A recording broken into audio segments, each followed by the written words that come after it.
Have you ever wondered if an AI could predict the future of financial markets? What if we handed over the charts, trends, and analyst reports to an artificial intelligence and simply asked, "Hey Bard, where's the market going next week?" Sounds wild, right? But that's exactly what we tried, and the results were way more surprising than we expected. In this deep dive, we'll explore how Google Bard interprets stock market data, the way it processes economic indicators, and whether it has what it takes to predict the chaotic, unpredictable world of finance. We ran it through a variety of real-world market scenarios, tested it with historical data, and even threw in some curveballs to see how it would react. Before we jump into the results, let's set the stage. For decades, predicting financial markets has been the domain of economists, analysts, and increasingly, machine learning models. But most of these tools are either black box algorithms running on Wall Street servers or built by quants with PhDs. Google Bard, on the other hand, is a large language model accessible to anyone with internet access and a question. It's not designed as a financial analyst, but it's trained on a massive corpus of information, including historical market data, economic theory, and investor behavior. So we thought, could this language model actually give useful insights into where the market is heading? We began by asking simple questions. What will happen to the S&P 500 in the next 30 days? What's your prediction for Tesla stock this quarter? Based on current economic conditions, are we heading into a recession? And here's where things got interesting. Instead of flat-out predictions like, the S&P 500 will rise by 3%, Bard gave us nuanced, context-rich responses. It offered multiple possibilities, conditional outcomes, and rationale based on macroeconomic trends. For example, when we asked about Tesla, Bard didn't just say buy or sell. It explained how factors like recent earnings reports, consumer sentiment, interest rates, and even global chip shortages could influence Tesla's price over the coming months. It cited sources, interpreted them, and offered conclusions with caveats, something even human analysts often fail to do. But that's just the beginning. We wanted to push Bard further, so we fed it historical data and asked it to backtest predictions.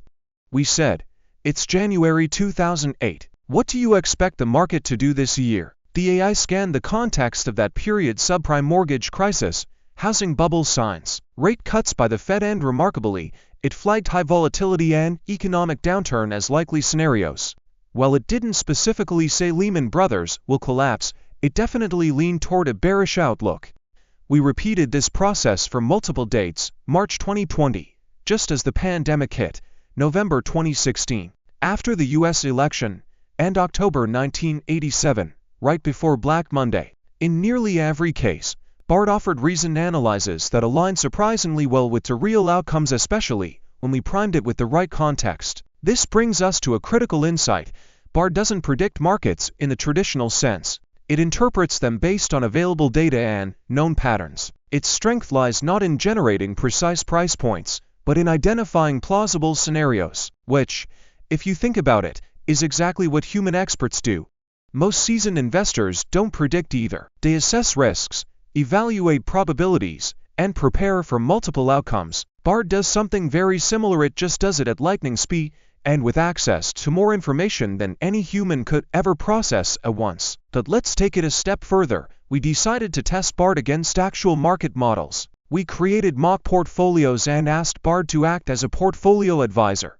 We gave it constraints: a risk-averse investor in a recession, a high-risk trader in a bull market, a retiree looking for stability. For the risk-averse investor, Bard suggested bonds, defensive stocks like utilities, and a diversifying ETF. It factored in inflation expectations, interest rate forecasts, and geopolitical tensions. For the high-risk trader, it recommended tech stocks, cryptocurrencies, and small-cap growth stocks, while also warning about potential downside risks and market volatility. And for the retiree, Bard leaned conservative, emphasizing dividend-paying blue chips, municipal bonds, and exposure to gold or other hedges. Each time, it balanced context, investor goals, and macroeconomic conditions. Now here's where it gets really fascinating. We simulated the portfolios over the following 6 months using real historical data. The Bard-based portfolios performed on par or slightly better than a set of portfolios built using conventional robo-advisors. That's right, an AI language model, not even specialized in finance. went toe-to-toe with algorithmic investment tools. But we weren't done yet. We wanted to know how Bar handles real-time events. So we ran a test during an actual breaking news situation, the collapse of a major crypto exchange. Within minutes of the news dropping, Bart was already piecing together implications. It flagged potential investor panic, declining crypto valuations, and regulatory fallout. It even compared the event to previous industry collapses, drawing parallels to the Mt. Gox disaster in 2014. It recommended rebalancing crypto-heavy portfolios, increasing cash positions, and watching for secondary effects on fintech and blockchain stocks. The speed and contextual awareness were impressive. But there's a bigger question here: can Bard replace financial advisors? And the answer is, not quite, at least, not yet.